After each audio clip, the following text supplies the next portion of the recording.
Ghana as my lawyer. And they sentenced me for 7 years on Robben Island.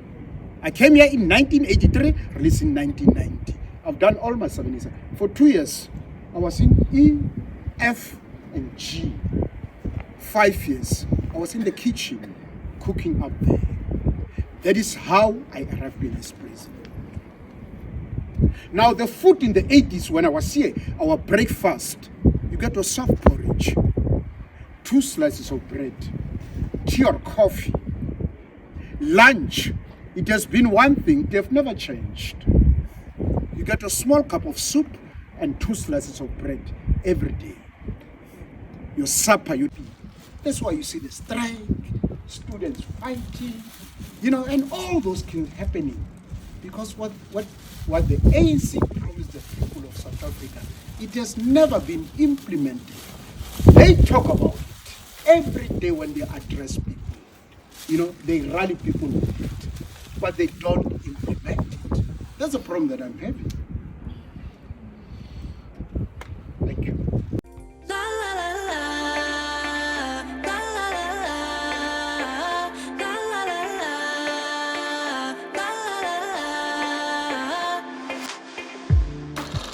Hi guys, welcome back to this channel. I am Shiro. And I'm Dennis. And we are back with another video from Cape Town. As you can see, our view is really beautiful, but the weather today is just weathering, as you can tell. So we are back today and we'll be sharing our experience at the Robben Island yesterday. And if you don't know, Robben Island was once a prison. It's where, they used to take criminals, but also they took political prisoners during the Apartheid years. They took them there, and that was a once in a lifetime opportunity, and it was just beautiful to see it, but also sad at the same time. Yeah, the island itself is kind of like very, there's not much on it, but just the experience of just kind of like seeing everything, and kind of like, seeing that this quarry was actually dug by the prisoners not that long ago. Yeah. So, yeah, that was definitely kind of like, you can definitely feel it. Yeah. But let's start from the beginning now. Yeah. So we bought tickets online. Yeah, we'll post the link. We'll put the link of the site, and it cost us around 32 USD for both of us. Per person for a return ticket. You go there on a boat, ferry if you like, and yeah, it's a fairly nice boat. I think it goes 3 times a day. Yeah. I think 11, 3. You know what? Don't quote me. Yeah, early 9, 11, and 3 p.m. Yeah. And so it takes about 3 hours for the whole thing. They take you on the boat. It's about half an hour. But it's not a boat, it's a ferry, kind of like a catamaran with a really steady. It wasn't really like, bumpy sail. So it takes about half an hour there. Then they put you on the bus. They give you kind of like a guided tour. Yeah. And then they take you to the actual prison, and then you kind of like take the ferry back to Capetown. So that's kind of like a quick synopsis of how it works. Yeah, you'll see, like, we'll put all the information that you need. The thing that you need is you have to pay, and you have to carry your passport or anything that has your name. Make sure to something that has your ID. You can buy tickets, by the way, over there, but for us it was kind of safer because they have a limited number of seats. Yeah. So the only downside, if you buy them ahead of time, you don't know what kind of weather will be. In our case, it kind of like almost started raining, and they're like, oh no, Yeah, but still we made it. Then it cleared out, so yeah. Yeah, so anyway, so we get into Robben Island 30 minutes after our trip started. They put us on these buses, and they had a local guy that was explaining all this stuff. And the thing that was outstanding for me definitely was the fact that there's so many people and so many names that we never heard of. Like, for example, I'm gonna put a book, I'm going to recommend it down here. Personally, I'm going to buy it. That's going to be my treat after this trip. There are so many guys in this country that did phenomenal things, but we never heard about them.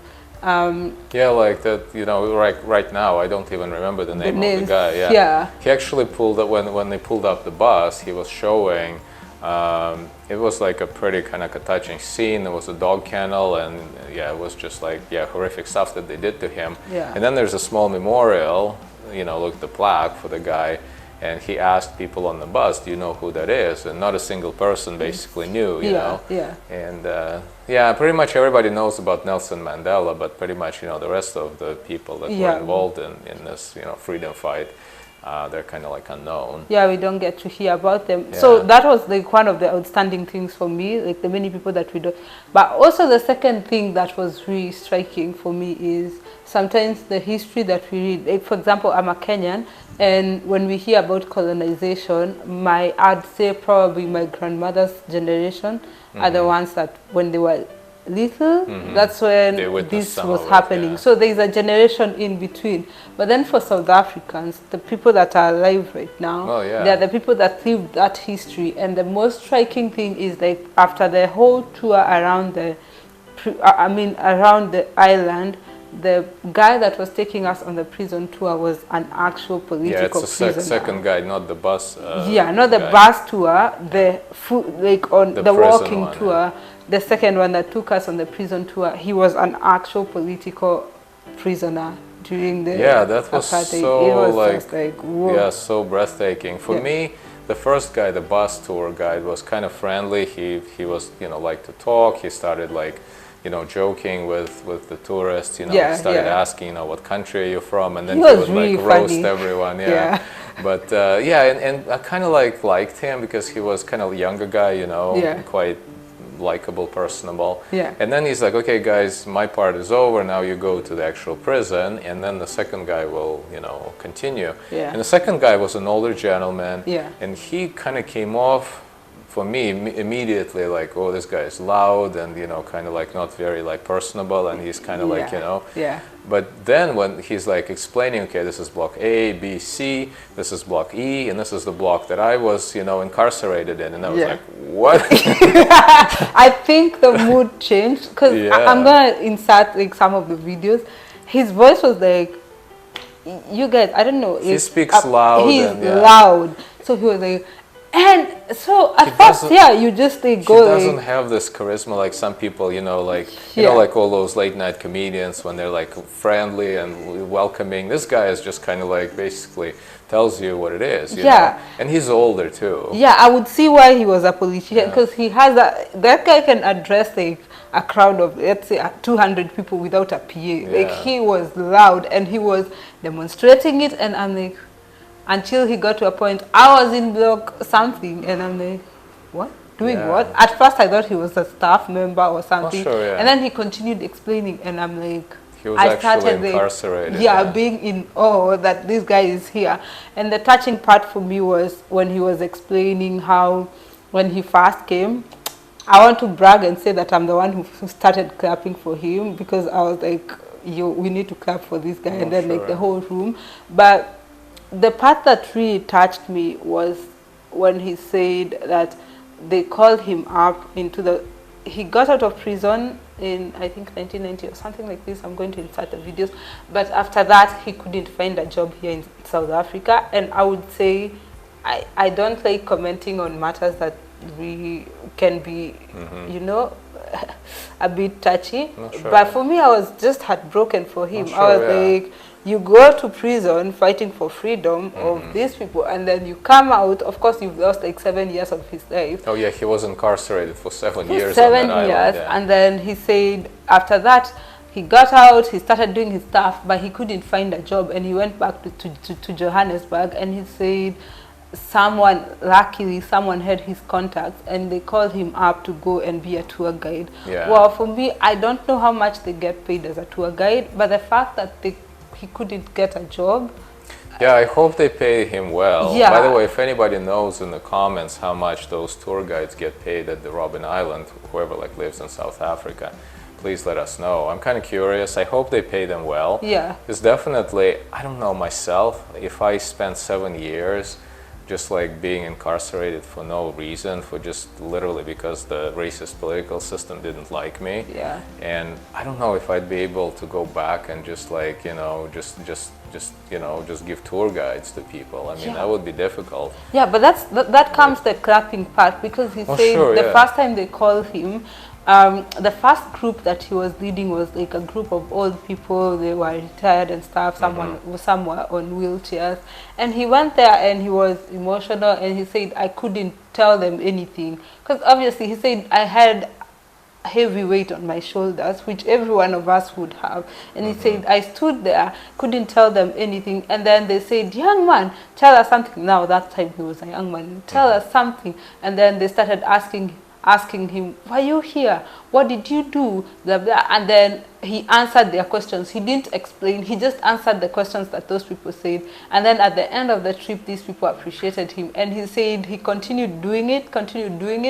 And now over time, that weight is gone and he can do it. And now he does it passionately. And people are asking him, like, do you feel bad? Like, do you feel bad that you are here? And he said, no, I don't feel bad that I was here, but I am sad. He said, I am sad that the things that we fought for, the things that we were jailed for, are still empty promises in South Africa. And I just felt like, yeah, it's a definitely slow process. For me, I didn't know much about South Africa except some things you can probably enumerate on your one hand. Yeah. But definitely for me, that's kind of striking thing is that this country was literally that had a sanctioned kind of statewide racism in the middle of in the early 90s. It's just like most people were alive. So it's not like U.S. for instance. Okay, probably still exists, but kind of like on the statewide level. It just like it existed so long ago, and for most people it's just kind of like you read in history books, but here it actually existed, So yeah, it was pretty moving tour. And the question I actually have is how many other ex-prisoners, like political prisoners, were, are giving guided tours now. So yeah, definitely, I would definitely recommend going and checking. Just even if you don't care about the boat ride and just the rest of the information, just for like listening and just like talking to people that were kind of like part of that system and kind of like getting their opinion, and that's definitely priceless. So I think for me it was just like the highlight of being here. Oh sure, we still have a few more days, but I think I'll remember that man for a very long time. I was actually like sitting there, and he was also explaining how like they would give food to the blacks, and because the Indians, the blacks were the major political prisoners, and he was explaining how they would give different meals. And he had a board, I'm going to insert a video, he had a board showing, and at this point I'm tearing up. I'm just thinking, these people, how much can they take, And then I scan the room, and sure enough, I see other women crying, and I'm like, well, sure, it's kind of like it's just like people just felt it. Yeah, for me, usually when you take a tour, the tour guide is not like involved in the actual events. It's just some historian, person that knows a lot about it and passionate. But not the person that was actually, literally was locked up for 7 years in that system. So the first guy, of course, he would tell us stuff, and I started saying, is there anything fun about this whole tour? Because it was sad story after sad story. But then it didn't touch us as much. I think because we didn't really come into contact. Well, it did touch, like when they showed the quarry, the first guy, before the prison, when they showed the quarry. And I think it's a lime quarry, and they say that, people literally dug it up by hand, and then he kind of gave the story of Nelson Mandela putting a rock, and then the rest of the prisoners kind of like making a pile, and that pile is still standing. And then he says if you have like 100 rand note, like the money for South Kenya, the old note, I think it shows that pile, and I Google searched it, and sure enough, there's that pile, and you can see it from the window. And it's kind of like, one thing to read in a book about it, but then when you actually see it with your eye, it's like right here, it kind of like touches you. But definitely, yeah, the highlight would be the second guy. Yeah, that guy took it a notch higher. It's just like, and especially for me also, like when they put you, it's not like you stand outside and then they give you all this, you know, accounts. But for me, when they took us to that long kind of prison cell, and he was explaining, so they sit you down, and then the guy was explaining that, yeah, there's like people that were sleeping, I can't remember how many, but they would put them like sardines in a can, basically, like one next to another one. yeah. And there's no beds, and like beds is like something recent that they got at the end. Yeah. So yeah, you kind of like, you see how horrible it would be to stay in that place for like even like a day, you know, let alone 7 years. Yeah. So. Oh, and the guy also told us, like, when he got there, someone asked him, oh, so how long is your sentence? He said 7 years. He told him, 7 years is nothing. Yeah. Say, just don't think about your sentence. Just concentrate. And he said, I had a good time here. I stopped thinking about my sentence. I started making friends. We started playing. He said they started playing sports. They started exercising. They started what? Yeah. And he said my prison sentence just went by. Sure, yeah, but still, you know, 7 years, if you think about it, it's a long time. But when you think about Mandela, yeah, like he 26 he years, it's like more, all my life he was in prison so far. So. Yeah, and the thing is, like, the crazy thing is that they were putting them first along with the actual criminals, you know, like murderers or whatever, like horrible people, you know, so. And obviously political prisoners, they're not murderers, you know, they're not the same as, like, you know, the actual criminals. Yeah. So yeah, that would have been definitely tough. Yeah. So. Yeah, but anyway, so that trip definitely is worth like $32 because just for the boat ride itself, it's you know fun. But then you kind of have to deal with like not so fun stuff. But at least it's kind of like, you know, impresses upon you and, you know, kind of teaches you not to repeat mistakes of the past. Yeah, the fun stuff though about that whole trip, the only fun stuff probably was some church. I'm going to insert it somewhere now.